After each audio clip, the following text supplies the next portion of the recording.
उत्तर प्रदेश में योगी आदित्यनाथ और केशव प्रसाद मौर्य को लेकर सियासी घमासान दिखाई देने लगा है, क्योंकि देखा जा रहा है कि ओम प्रकाश राजभर और भारतीय जनता पार्टी और एनडीए के तमाम सहयोगी दलों से जुड़े नेता कार्यकर्ता अब ये मांग करते हुए नजर आ रहे हैं कि उत्तर प्रदेश के अंदर आगामी विधानसभा चुनाव के बाद योगी आदित्यनाथ की जगह केशव प्रसाद मौर्य को यूपी का सीएम बनाया जाए और उसके बाद योगी आदित्यनाथ को दिल्ली में राजनीति करने के लिए भेज दिया जाए। तो अब देखा जा रहा है कि योगी आदित्यनाथ को लेकर कहीं ना कहीं उत्तर प्रदेश की कैबिनेट में और तमाम एनडीए के सहयोगी दलों के बीच अब बगावत देखी जा रही है। जिस तरह से योगी आदित्यनाथ को हटाने की यहाँ पुरजोर कोशिश की जा रही है, तो अब देखा जा रहा है कि भारतीय जनता पार्टी के अंदर भी दो खेमे होते हुए नजर आ रहे हैं। आम चुनाव के दौरान जिस तरह से केशव प्रसाद मौर्य और योगी आदित्यनाथ के बीच यहाँ भारतीय जनता पार्टी दो हिस्सों में बढ़ती हुई नजर आई, वही चीज अब कहीं ना कहीं दोबारा से दोहराई जा रही है। और देखा जा रहा है जिस तरह से ओम प्रकाश राजभर, गोपामऊ के विधायक श्याम प्रसाद जिस तरह से बयान देते हुए नजर आ रहे हैं और केशव प्रसाद मौर्य को सीएम बनाने की मांग करते हुए नजर आ रहे हैं, तो देखा जा रहा है कि उत्तर प्रदेश के अंदर भारतीय जनता पार्टी के लिए आगामी विधानसभा चुनाव लड़ना मुश्किल होता हुआ दिखाई पड़ रहा है। अब ऐसे में इस मामले को लेकर तमाम सवाल हैं। तमाम सवालों के जवाब देने के लिए हमारे साथ हमारे वरिष्ठ सहयोगी अमन सर मौजूद हैं। सर, बहुत बहुत स्वागत है आपका। सर, किस तरह से देखते हैं गोपामऊ के विधायक श्याम प्रसाद यहाँ ये बयान देते हुए नजर आते हैं कि उत्तर प्रदेश से योगी आदित्यनाथ को हटाकर केशव प्रसाद मौर्य को मुख्यमंत्री बनाया जाए और योगी को दिल्ली भेज दिया जाए। वही चीज यहाँ पर ओपी राजभर कहते हुए नजर आ रहे हैं। अखिलेश यादव भी इस पर जोर देते हुए नजर आ रहे हैं। हालांकि योगी आदित्यनाथ खुद यहाँ पर कहीं ना कहीं सीएम बनने को लेकर कश्मकश की स्थिति में एक इंटरव्यू के दौरान दिखाई दिए और कहीं ना कहीं उनकी तरफ से भी इशारा किया गया कि अब की बार भारतीय जनता पार्टी उत्तर प्रदेश में सीएम का चेहरा में बदलाव करती हुई नजर आएगी।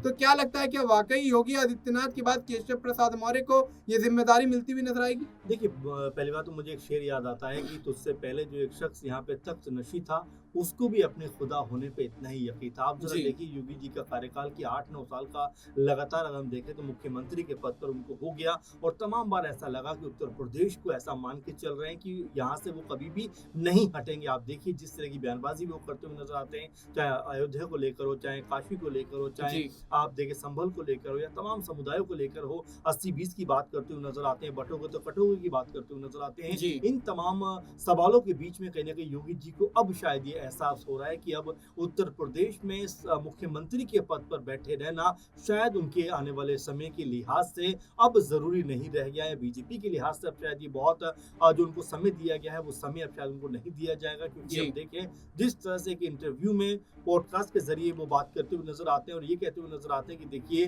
मुख्यमंत्री कोई भी हो सकता है, कोई कार्यकर्ता हो सकता है, कोई नेता हो सकता है, यानी कि बीजेपी जिसको चाहेगी उसको मुख्यमंत्री बना देगी। तो आप समझ सकते हैं कि यहाँ पर सीएम योगी को अच्छे से इस बात का एहसास हो गया है कि तमाम जो माहौल है वो उनके खिलाफ जाता हुआ दिखाई पड़ रहा है। आप जरा देखिए नंद किशोर गुर्जर किस तरह की भाषा का प्रयोग कर रहे हैं। आप जरा देखिए एक एमएलए जो उनको उत्तर प्रदेश से दिल्ली भेजने की बात कर रहे हैं, मुख्यमंत्री केशव प्रसाद मौर्य को बनाए जाने की बात करते हैं, वहीं इसी बीच ओपी राजभर का नाम आज सामने आ जाता है, जिक्र सामने आ जाता है कि वो भी कुछ ऐसे ही बयान देते हुए नजर आते हैं। तो यहाँ सीएम योगी के लिए अब टिक पाना कोई बहुत आसान नहीं रह गया, जबकि उनकी पार्टी के लोग और उनके साथी जो दल हैं वो भी लगातार जिस तरह से दबाव बनाते हुए दिखाई पड़ रहे हैं, उससे ऐसा लगता है कि सीएम योगी का जो मुख्यमंत्री का जो अब तक का कार्यकाल रहा है वो लगभग अब अंत की तरफ जाता हुआ दिखाई पड़ रहा है। जबकि चूंकि चुनाव की अगर हम बात करें तो चुनाव लगभग 2027 के आसपास होने वाला है, तो ऐसे में 2-2.5 साल का, 2.5 साल का भी नहीं, लगभग 2 साल का वक्त मान के चलिए। यहाँ पर अब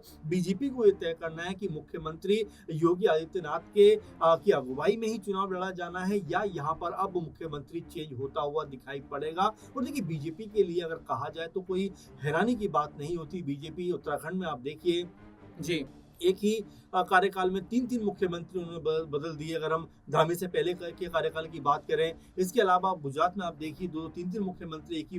जो है शासनकाल में 5 साल के में बदलते हुए नजर आते हैं। तो बीजेपी के साथ में हमेशा से ऐसा रहा है। अब जबकि दिल्ली भेजने की बात हो रही है, उसको अखिलेश भी चुटकी लेते हुए नजर आते हैं कि बाबा को दिल्ली भेजने की बात हो रही है, तो क्यों भेजने की बात हो रही है? क्या मुख्यमंत्री बनने वाले रेखा गुप्ता को हटाकर या केंद्रीय जो कह सकते हैं कि जो कैबिनेट है उसमें उनको हिस्सेदारी मिलने वाली है? क्या मोदी जी के बगल में बैठने वाले हैं? तमाम तरह के सवाल उठते हुए दिखाई पड़ रहे हैं, क्योंकि अगर उत्तर प्रदेश से योगी जी को हटाया जाता है, मुख्यमंत्री पद से उनको हटाया जाता है, अब उसके बाद क्या कुछ होता हुआ दिखाई पड़ेगा, क्योंकि आने वाला जो वक्त है मनीष, वो अब मुख्यमंत्री से अब आगे की हम लड़ाई देखें तो प्रधानमंत्री की लड़ाई होने वाली है। यहाँ पर पीएम मोदी के बाद में अगला चेहरा कौन बीजेपी की तरफ से होगा। कल भी आपने देखा कि अमित शाह सदन में ये बात कहते हुए नजर आ रहे थे कि भाई 15-20 साल तो किसी को सोचने की जरूरत नहीं है, बीजेपी का ही शासनकाल रहने वाला, यानी कि आप ये मानकर चलिए 40-45 तक अगर अमित शाह जी की बात को माना जाए तो इतने सालों, आने वाले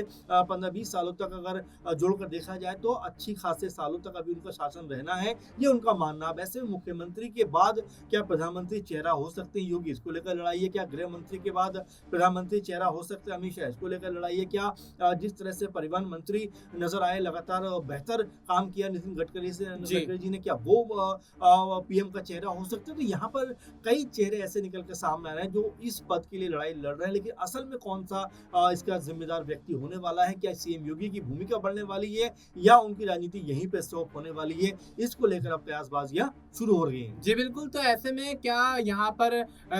योगी आदित्यनाथ की राजनीति में यहाँ पर बढ़ोतरी होती हुई नजर आएगी, क्या उनका कद राजनीति में बढ़ता हुआ नजर आएगा, या फिर कहीं ना कहीं भारतीय जनता पार्टी अब उनको सीधे तौर पर दरकिनार करती हुई नजर आएगी। क्योंकि जिस तरह से उनकी दिल्ली जाने की खबरें निकलकर सामने आ रही हैं, या अखिलेश यादव, ओपी राजभर और गोपामऊ के विधायक श्याम प्रसाद यहाँ पर उनको दिल्ली भेजने की बात कर रहे हैं, तो दिल्ली जाकर भी योगी को राजनीति करना यहाँ पर थोड़ा मुश्किल होता हुआ जरूर नजर आएगा। क्योंकि दिल्ली के अंदर अगर देखा जाए तो 2029 में लोकसभा का चुनाव होना है, और लोकसभा चुनाव के अंदर कहीं ना कहीं पीएम चेहरे को लेकर भी भारतीय जनता पार्टी में सिर्फ टव्वल की स्थिति दिखाई दे सकती है। क्योंकि जिस तरह से सर ने समझाया कि अमित शाह के बाद अगर कोई नाम निकल कर आता है तो नितिन गडकरी का निकल कर आता है, लेकिन योगी आदित्यनाथ के उत्तर प्रदेश के कार्यकाल को देखते हुए और उनके कामों को देखते हुए, उत्तर प्रदेश के विकास को देखते हुए तमाम यहाँ पर सियासी जानकार जो है वो यही कहते हुए नजर आते हैं कि अगला प्रधानमंत्री योगी आदित्यनाथ को बनना चाहिए। तो ऐसे में योगी आदित्यनाथ, नितिन गडकरी और अमित शाह, तीन प्रमुख चेहरे भारतीय जनता पार्टी के पास अगले प्रधानमंत्री के तौर पर यहाँ पर दिखाई देते हैं। लेकिन देखा जाए तो सबसे ज्यादा दबदबा इस वक्त अमित शाह का